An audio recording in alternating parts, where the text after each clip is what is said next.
Morning prime में बड़ी खबर आ रही है। अखिलेश यादव का सोशल मीडिया एक्सपोज उन्होंने किया है। उन्होंने कहा कि 100 लाओ सरकार बनाओ, मॉनसून ऑफर 100 लाओ सरकार बनाओ।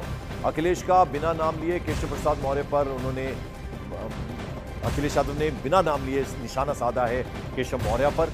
आपको बता दें, उन्होंने कहा 100 लाओ सरकार बनाओ, सीधे सीधे तंज कसता हुआ ये एक्सपोज किया है। मॉनसून ऑफर 100 लाओ सरकार बनाओ, और ये बिना नाम लिए उन्होंने केशव प्रसाद मौर्य के ऊपर सीधे सीधे निशाना साधा है।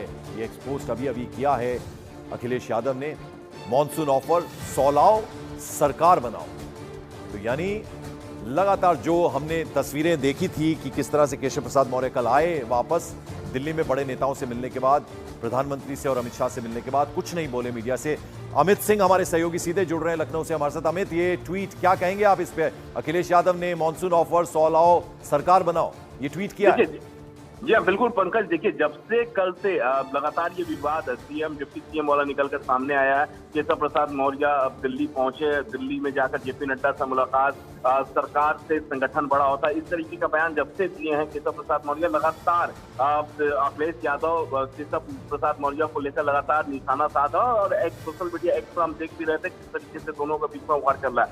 अब जब कल केशव प्रसाद मौर्य यहाँ पहुंचे थे लखनऊ, तब भी अखिलेश यादव ने निशाना साधा था सोशल मीडिया पर। आज फिर एक बार उन्होंने निशाना साधा है और साथ ही लिख दिया है मॉनसून ऑफर 100 लाओ सरकार बनाओ। ये सियासी बयान है और केशव प्रसाद मौर्य का नाम बिना लिए बगैर उन पर हमला किया है। इससे पहले भी एक बार अखिलेश यादव ऑन कैमरा बोल चुके थे कुछ साल पहले की केशव प्रसाद मौर्य को बताते हुए कि वो अगर चाहे तो वो विधायक लेकर आए और वो मुख्यमंत्री बन जाए, वो सरकार बना ले यहाँ पर। तो ये जो मॉनसून ऑफर है 100 लाओ सरकार बनाओ, सीधे सीधे अखिलेश यादव ने बिना नाम। और अमित, ये कहीं ना कहीं स्ट्रेटेजी है समाजवादी पार्टी की। हम देख रहे हैं अखिलेश यादव हो या कोई भी प्रवक्ता हो, वो योगी को टारगेट नहीं कर रहे हैं, वो केशव प्रसाद मौर्य और बड़े नेता खासतौर पर गृह मंत्री को टारगेट कर रहे हैं। ये एक स्ट्रेटेजी के तहत कर रहे हैं। या बिल्कुल। देखिए पंकज, ये एक स्ट्रैटेजी के तहत समाजवादी पार्टी और अखिलेश यादव जो है वो केशव प्रसाद मौर्य को टारगेट कर रहे हैं, दिल्ली में के बड़े नेताओं को टारगेट कर रहे हैं, गृह मंत्री अमित शाह को टारगेट कर रहे हैं। ये मुख्यमंत्री योगी आदित्यनाथ को लेकर कुछ सोशल मीडिया पर नहीं लिख रहे हैं, ना ही बयानबाजी हो रही है। यहाँ पर सीधे सीधे टारगेट केशव प्रसाद मौर्य को किया जा रहा है। सियासी इसके मायने बहुत है, क्योंकि जिस तरीके से लगातार जो बातें निकलकर सामने आ रही हैं सीएम और डिप्टी सीएम के बीच में, और जो अब देखना होगा अमित, जो बात आप कह रहे थे कि आप कोशिश करेंगे केशव प्रसाद मौर्य क्या बोलते हैं, क्योंकि खामोश नजर आए। दिल्ली से लौटे, प्रधानमंत्री से मिले, जेपी नड्डा से मिले, गृह मंत्री से मिले, लेकिन कुछ बोला नहीं। मैं आऊंगा आपके पास। राकेश त्रिपाठी बीजेपी नेता हमारे साथ जुड़ रहे हैं। राकेश जी, क्या मतलब निकालें इसके? 100 लाओ सरकार बनाओ, मॉनसून ऑफर ट्वीट किया अखिलेश यादव ने। देखिए, अखिलेश यादव जी शेख चिल्ली के हसीन सपने बहुत पहले से देखते रहे हैं। 2022 के विधानसभा चुनाव से पहले भी इस तरह के ऑफर लेकर के रोज घूम रहे थे।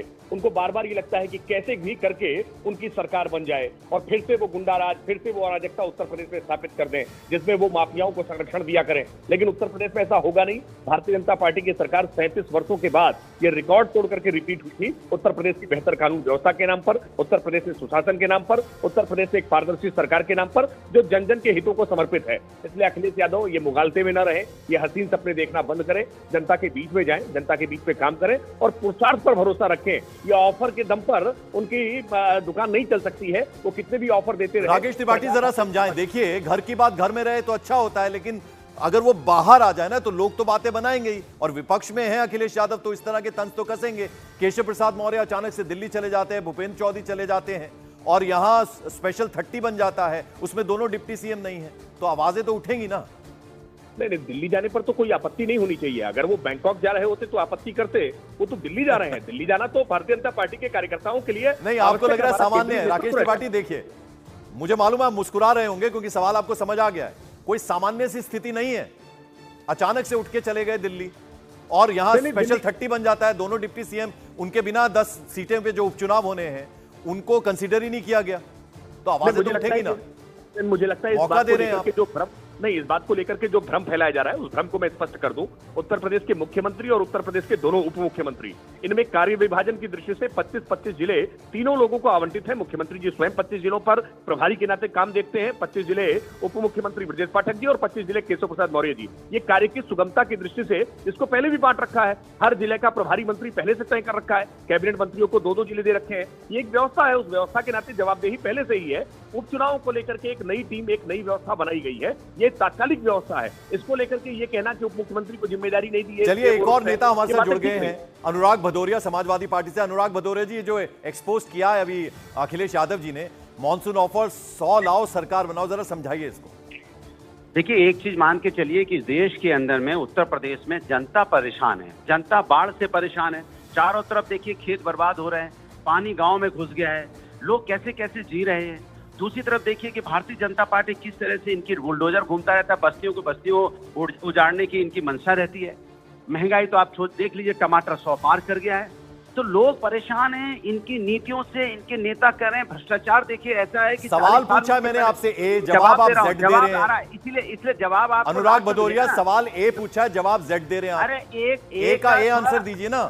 अरे एक का ये दे रहा हूँ, थोड़ा विस्तार पूर्वक बता रहा हूँ ना, जिससे लास्ट में आपको जवाब मिलेगा तो आप सेटिस्फाई हो जाएंगे कि क्यों 100 का 100 ऑफर दिया गया। ये कह रहा हूँ, 100 लाओ सरकार बनाओ क्यों ऑफर दिया गया, ये बता रहा हूँ कि जनता परेशान है महंगाई से, जनता परेशान है बाढ़ से, जनता परेशान है बेरोजगारी से, जनता परेशान है पेपर लीक से, जनता परेशान है उसका मकान न टूट जाए।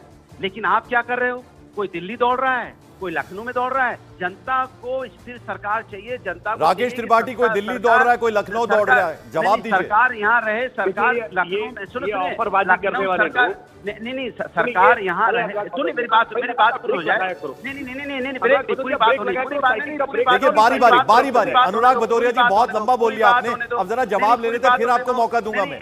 राकेश त्रिपाठी, लास्ट अच्छा लास्ट बोल लीजिए। लास्ट ये है कि आपको अच्छी सरकार चाहिए, जनता की बात करें, इसलिए हमने ऑफर दिया है 100 लाओ सरकार बनाओ। कम से कम लखनऊ में सरकार रहेगी तो जनता का काम करेगी। राकेश जी, समझ लिया आपने, ठीक है। अनुराग भदौरिया जरा सुन ले, वो ये कह रहे कोई दिल्ली भाग रहा है, कोई लखनऊ भाग रहा है।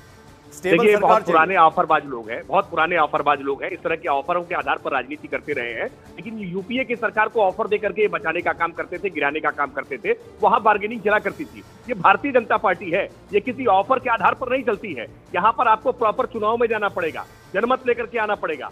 ऑफरों से सरकारें नहीं बनती है, सरकार बनती है जनमत से। हिम्मत है तो चुनाव में आइए और जीत करके दिखाइए। तो सब ठीक है ना राकेश त्रिपाठी, सब ठीक है ना? इसका मतलब कोई गड़बड़ी नहीं है, इंटैक्ट है योगी आदित्यनाथ। और 10 सीटें जो हैं जिसपे चुनाव होना है, उपचुनाव, उसमें किस तरह का रिजल्ट आएगा, थोड़ा अंदाजा दे दीजिए। पूरी सरकार एकजुट है, पूरी सरकार एकजुट है। भारतीय जनता पार्टी 10 की 10 सीटों को भारतीय जनता पार्टी का कमल का फूल खिलाने का काम करेगी। आप निश्चिंत रहिए, ये बोलती बंद हो जाएगी। विपक्ष ऐसे कई बार ऑफर लेकर के ये बिल्ली की भागी से छींका टूट जाए इंतजार करते रहे हैं कि कैसे सरकार 30 सेकंड अनुराग भदौरिया, मैंने आपको भी दिए, वक्त की कमी है, जरा बता दीजिए, जवाब दे दीजिए। वो कह रहे हैं 10 की 10 सीटें जीतेंगे। देखिए, अभी आपको पता है 37 सीटें जीत के समाजवादी पार्टी को जनता ने आशीर्वाद दिया, इनको 33 समेट दिया। अगर यही भाषा शैली रही, यही इनकी भागदौड़ दिल्ली और लखनऊ में 2 इंजन टकराते रहे, इंजन के साथ साथ बॉगियां टकराती रही,